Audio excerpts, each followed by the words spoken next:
Salam, hər vaxtınız xeyir. Bu da bizim 17-ci dərsimiz. İlk öncə keçən dərsin ev tapşırıqlarını yoxlayırıq. Birinci tapşırıqda cümlələri tərcümə etməli idik. İlk cümləmiz Sevda həmişə kredit kartı ilə ödəniş edir. Olmalıdır. Sevda always pays by credit card. İkinci cümlə mən adətən paltarlara çox pul xərcləyirəm.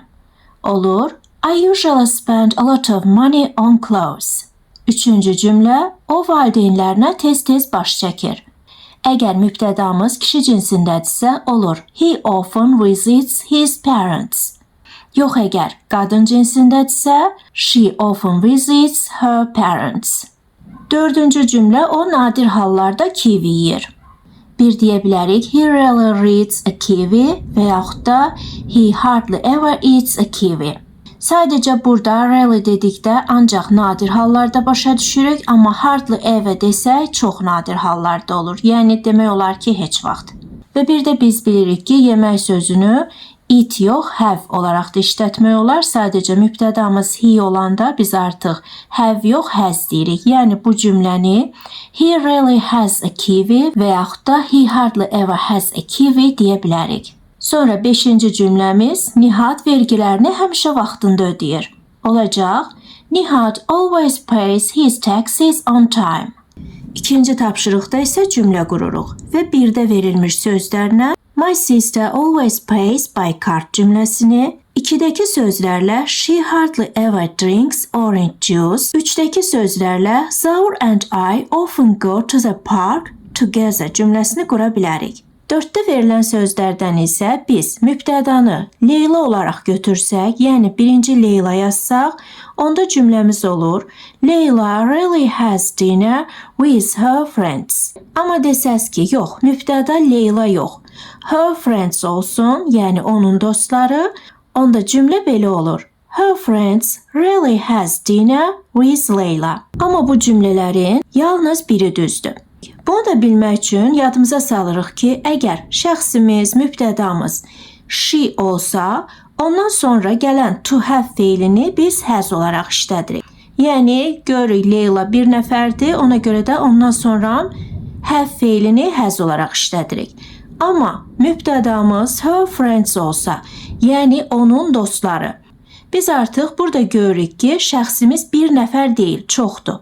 Və şəxs bir nəfərdən çoxdursa, biz onda artıq has yox, have işlətməliyik. Yəni biz bu sözlərlə belə bir cümlə qura bilmərik. Belə cümlə qursaq səhv olur. Cümləmiz olmalıydı. Leyla really has dinner with her friends. 5-də verilmiş sözlərdən isə she always thinks about me cümləsini qurmaq olar. Və ev tapşırıqlarımız bu qədər. İndi də keçirik yeni dərsimizə. Və bugünkü ilk sözümüz zaman zərfidir, tez-tez deməkdir. Bu şəkildə yazılır. Frequently deyilir. Frequently. Və bu zaman zərfi mübtədadan sonra işlənir. Məsələn, desək, mən tez-tez nənəmə baş çəkirəm. Birinci deyirik mən, I, ondan sonra tez-tez sözü, yəni frequently, ondan sonra baş çəkmək, visit, sonra da nənəmə, yəni my grandmother. Və bu bizim yeni sözümüzdür, nənə sözüdür. Bu şəkildə yazılır. A grandmother deyilir. Grandmother.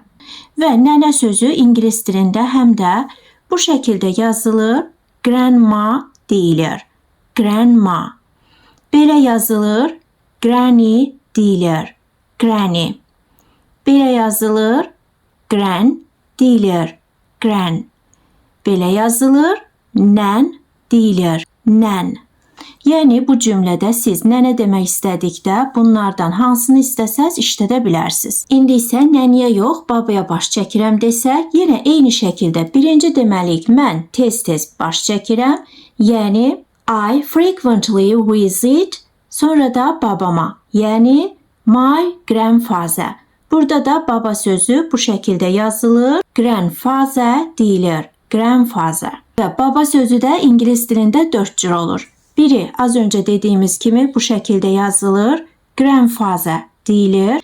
Digəri belə yazılır, grandpa deyilir. Digəri belə yazılır, granddad deyilir, granddad. Və digəri isə belə yazılır, granddaddy deyilir, granddaddy. Deməli biz burada baba sözünün əvəzinə bunlardan hansını istəsək işlədə bilərik. Amma indi tək nənəyə və yaxud da babaya baş çəkirəm yox, hər ikisinə baş çəkirəm demək istəsək, yəni mən tez-tez nənəmə və babama baş çəkirəm demək istəsək, onda yenə birinci deyirik I frequently visit, ondan sonra da nənəmə və babama deməliyik və ingilis dilində nənə və yaxud da baba bu şəkildə yazılır, a grandparent deyilir, grandparent. Və cümlədə biz onların hər ikisini nəzərdə tutduğumuza görə həmin sözü cəmdə işlədirik. Və digər zaman zərfimiz çox tez-tez. Bilirsiniz ki, often tez-tez deməkdir. Amma çox tez-tez demək istəsək, onda olur very often. Və very often sözü cümlənin sonunda işlənir. Məsələn desək, mən onlara çox tez-tez baş çəkirəm. Olacaq, mən baş çəkirəm, I visit, sonra onlara, them, sonra da çox tez-tez, yəni very often. Amma indi çox tez-tez yox, sadəcə tez-tez desək, onda yadımıza salırıq ki, often sözü mübtəda ilə xəbərin arasında işlənir, yəni ikinci yerdə. Onda olur, I often visit them.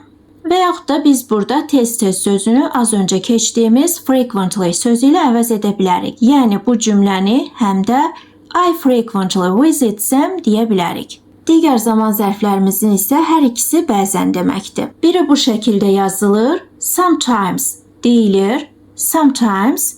Digəri isə belə yazılır, occasionally və yaxud da occasionally deyilir. Və bu söz həm də ara bir, vaxt aşırı kimi də işlənir. Və gördüyünüz bu zaman zərfləri cümlədə iki yerdə işlənə bilir.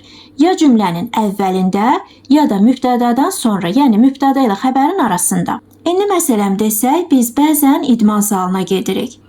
İndi gəlin ilk öncə bəzən sözünü sometimes olaraq işlədək və cümlənin əvvəlində. Onda birinci deyirik sometimes, sonra biz gedirik, we go, ondan sonra da idman zalına. Və idman zalı sözü bu şəkildə yazılır, gym deyilir, gym. Əgər idman zalına deyiriksə olur to the gym, idman zalında deyiriksə olur in the gym. İndi bizdə də idman zalına deyildiyinə görə olmalıdır to the gym. Deməli biz burada bəzən sözünü cümlənin əvvəlində işlətdik. Cümləmizi isə həmişə qurduğumuz kimi eyni qaydada getdik. Birinci mübtədamız, ondan sonra xəbərimiz, sonra da digər cümlə özümüz. Amma indi bəzən sözünü cümlənin əvvəlində yox, mübtədadan sonra işlətsək, onda olur we sometimes go to the gym. İndi isə gəlin bəzən sözünə occasionally deyək. Bunu da bir cümlənin əvvəlində işlətmək olar, bir də mübtədadan sonra. Yəni bu cümləni biz həm də occasionally we go to the gym və yaxud da we occasionally go to the gym deyə bilərik. Digər zaman zərfimiz arada bir, bəzən. Bu şəkildə yazılır, now and then deyilir, now and then. Amma ayrı-ayrılıqda bu söz Azərbaycan dilində indi deməkdir, bu və bu isə sonra deməkdir. Amma biz buna təbii ki, indi və sonra demirik. Bu üçünə birlikdə arada bir və yaxud da bəzən deyirik. Və bu zaman zərfi ya cümlənin əvvəlində işlənir, ya da sonunda. Məsələn, mən onu arada bir çimərlikdə görürəm. Burada çimərlik bizim yeni sözümüzdür. Bu şəkildə yazılır, beach deyilir, beach. Amma çimərlik yox, çimərliyə demək istəsək, onda olur to the beach. Amma çimərlikdə demək istəsək, onda həm on the beach, həm də at the beach deyə bilərik. Sadəcə fərq ondadır ki, çimərlikdə dənizin sahilində, qumun üzərində isə onda deyirik on the beach. Yox, əgər çimərliyin ərazisində hansısa bir yerdə isə, məsələn kafedə, oteldə, onda deyirik at the beach. İndi isə qayıdaq cümləmizə. Birinci deməliyik, mən görürəm, yəni I see, ondan sonra onu, him, sonra çimərlikdə və çimərlikdə sözünü mən burada on the beach olaraq qeyd etmişəm, amma əlbəttə ki, istəsəz at the beach də deyə bilərsiniz. Ondan sonra isə deyirik arada bir sözünü, yəni now and then. Və bir də mən burada onu sözünü him olaraq işlətmişəm, yəni onu deyəndə kişi cinsini nəzərdə tutmuşam, amma siz istəsəz burada qadın cinsi olaraq her də işlədə bilərsiniz. Yəni I see her, on the beach now and then deyə bilərsiniz. Və bir də sözün sonunda işlətdiyimiz bu zaman zərfini birincidə deyə bilərik, yəni cümlənin əvvəlində. Onda cümləmiz olur now and then I see him on the beach. Digər zaman zərfimiz normalda bir qayda olaraq və yaxud da ümumiyyətlə kimi tərcümə olunur. Yazanda belə yazırıq, deyəndə isə as a rule deyirik. As a rule. Bu zaman zərfi də ya cümlənin əvvəlində işlənir, ya da sonunda. Məsələn, normalda mən səhər saat 7-də qaçıram. Birinci, normalda sözünü işlətsək, onda olur as a rule. Ondan sonra deyirik, mən qaçıram, I run. Ondan sonra da səhər saat 7-də, yəni at 7 a.m. Və burada qaçmaq bizim yeni sözümüzdür. Bu şəkildə yazılır. To run deyilir. Run. İndi isə gəlin normalda sözünü sonda işlədək. Yəni cümləmiz olacaq I run at 7 a.m. as a rule. Sonra digər zaman zərfimiz ümumiyyətlə və yaxud da adətən deməkdir. Bu şəkildə yazılır. Generally deyilir. Generally. Digər sözümüz isə müntəzəm olaraq və yaxud da tez-tez deməkdir. Və bunların hər ikisi mübtədadan sonra işlənir. Məsələn, mən ümumiyyətlə səhər saat 7-də oyanıram. Olacaq I generally wake up at 7 a.m. Və yaxud da o müntəzəm olaraq işindən şikayət edir. Yəni birinci deyirik o, sonra müntəzəm olaraq he regularly, ondan sonra şikayət edir. Burada şikayət etmək bizim yeni sözümüzdür. Bu şəkildə yazılır. To complain deyilir. Complain. Və cümləmizdə mübtədamız he olduğu üçün feilin sonuna s əlavə edirik. Olur. Complains. Ondan sonra da deməli işindən. Amma bu sözə keçmədən əvvəl yadda saxlayırıq ki, nəyinsə və yaxud da kiminsə haqqında şikayət ediriksə, onda həmin sözü demədən öncə birinci about işlədirik. Yəni, biz burada işindən, yəni his work demədən öncə mütləq about deməliyik. Və beləliklə cümləmiz olur. He regularly complains about his work. Və yaxud da belə bir cümlə quraq. O tez-tez qonşusundan şikayət edir. Kişi cinsində. Olacaq. He regularly complains about. Ondan sonra da deyirik qonşusundan. Yəni, o sözü kişi cinsindədirsə, onun qonşusundan, yəni öz qonşusundan deyəndə olur. His neighbor. Və burada qonşu bizim yeni sözümüzdür. İngilis dilində həm bu şəkildə yazmaq olar, həm də bu şəkildə. Deyəndə isə a neighbor və yaxud da neighbor deyirik. Neighbor, neighbor. Deməli, biz burada birinci cümlədə nəyinsə haqqında şikayət etdik, burada isə kiminsə haqqında şikayət etdik. Və hər ikisində complain sözündən sonra about işlətdik. Amma indi kiməsə şikayət etməyimizi demək istəsək, yəni cümləmiz olsa, mən qonşuma şikayət edirəm. Onda olacaq, mən şikayət edirəm, yəni I complain. Ondan sonra isə deməli qonşuma. Amma bunu demədən öncə to işlədirik. Deməli, yadda saxlayırıq ki, kiməsə və yaxud da hansısa bir idarəyə şikayət ediriksə, onda complain sözündən sonra to işlədirik, sonra şikayət etdiyimiz şəxsi və yaxud da idarəni deyirik. Yəni, cümləmizin ardı olmalıdır to my neighbor. Deməli, mən qonşuma şikayət edirəm, olur. I complain to my neighbor. Amma desək, mən qonşumdan şikayət edirəm, onda olacaq I complain about my neighbor. Amma indi desəz ki, bu cümlələr mənim üçün azdır. Mən istəyirəm həm kiməsə şikayət etdiyimi deyim, həm də nə haqqında şikayət etdiyimi. Onda yadda saxlayırıq ki, complain sözündən sonra to işlədib, kimə şikayət etmişiksə onu deyirik. Ondan sonra about deyib, nə haqqında şikayət ediriksə onu deməliyik. Məsələn, mən qonşuma uşaqları haqqında şikayət edirəm. Burada görürsünüz, həm qonşuma şikayət edirəm, həm də uşaqlara haqqında. Yəni, hər ikisi işlənib. Deməli, birinci deyirik, mən şikayət edirəm, I complain. Ondan sonra kimə şikayət edirəm? Qonşuma. Deməli, kimə şikayət edirəmsə, onu demədən öncə to işlədirik. Olur, to my neighbor.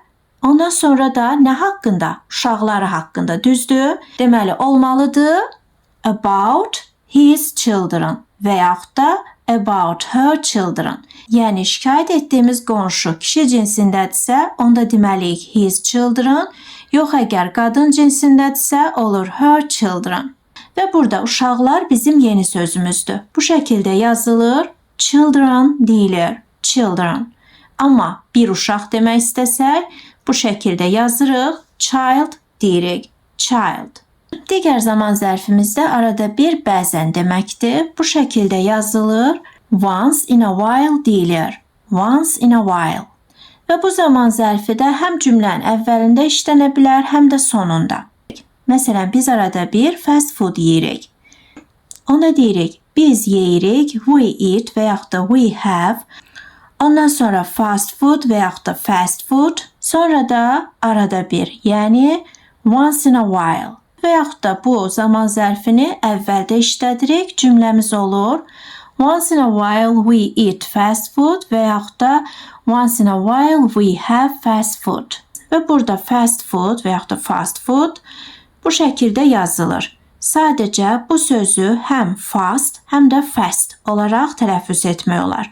Bu isə food olaraq tələffüz olunur. Ayrı-ayrılıqda isə bu söz sürətli və cəld deməkdir. Bu isə qida və ərzaq deməkdir. Və bu sözü həm sifət, həm də zərf kimi işlətmək olar. Məsələn, mənim sürətli maşınım var. Burada sürətli sözü sifət kimi işlənir. Və birinci deyirik, mənim var, yəni I have, ondan sonra da sürətli maşın, yəni a fast car və yaxud da a fast car. Amma desək, o adətən sürətli sürür. Burada artıq sürətli sözü zərf kimi işlənir və cümləmiz olur. O adətən sürür, he usually drives, ondan sonra da sürətli, yəni fast və yaxud da fast. Və gördüyünüz kimi sifətdirsə ismin qarşısında işlənəcək, yox əgər zərfdirsə feildən sonra işlənir. İndi isə gəlin food sözünü işlədək. Az öncə öyrəndik ki, food ərzaq və qida deməkdir, amma təbii ki, cümlədə onu biz yemək mənasında da işlədə bilərik. Məsələn, deyə bilərik, mən İtalyan yeməyini sevirəm. Onda olur, I love Italian food. Yəni, İtalyan sözü bu şəkildə yazılır, Italian deyilir, Italian. Və bu söz ancaq İtalyan yox, həm də İtalyan dili deməkdir. İtaliya sözü isə bu şəkildə yazılır, Italy deyilir, Italy. İndi isə belə bir cümlə quraq, deyək, o İtalyan şərabı içməyi sevir. Birinci deyirik, o sevir, yəni he loves. Ondan sonra içməyi, to drink və yaxud da drinking, sonra da İtalyan şərabı, yəni Italian wine. Və burada şərab bizim yeni sözümüzdür. Bu şəkildə yazılır, wine deyilir, wine. Həm şərab, həm də çaxır deməkdir. Deməli, cümləmiz olur, he loves to drink Italian wine və yaxud da he loves drinking Italian wine. Sonra digər zaman zərfimiz, bu da arada bir, bəzən deməkdir. Bu şəkildə yazılır, from time to time deyilir. From time to time. Və burada ayrı-ayrılıqda from sözü dan-dən şəkilçisidir. Time sözünü isə keçmişdik, vaxt və yaxud da dəfə deməkdir. Və bu zaman zərfini biz cümlənin ya əvvəlində işlədirik, ya da sonunda. Məsələn, mən bəzən köhnə dostlarıma baş çəkirəm. Birinci deyirik, mən baş çəkirəm, I visit, sonra köhnə dostlarıma, my old friends. Burada köhnə bizim yeni sözümüzdür. Bu şəkildə yazılır, old deyilir, old. Həm köhnə, həm də qədim deməkdir. İndi qaydaq cümləmizə, deməli, I visit my old friends dedik, yəni mən köhnə dostlarıma baş çəkirəm, sonra da deyirik bəzən sözünü, yəni from time to time. Deməli, biz burada bəzən sözünü cümlənin sonunda işlətdik. Amma indi əvvəldə işlətsək, onda cümləmiz olur, from time to time, I visit my old friends. Bugünlük yeni sözlərimiz və qaydalarımız bu qədər. Bu gördüyünüz bizim ev tapşırığımızdır. Birinci tapşırıqda cümlələri tərcümə edirik. İkinci tapşırıqda isə verilmiş sözlərdən düzgün cümlə qururuq. Tapşırıqlarımız da aydın oldusa, sağ olun, salamat qalın. Gələn dərs görüşmək ümidi ilə.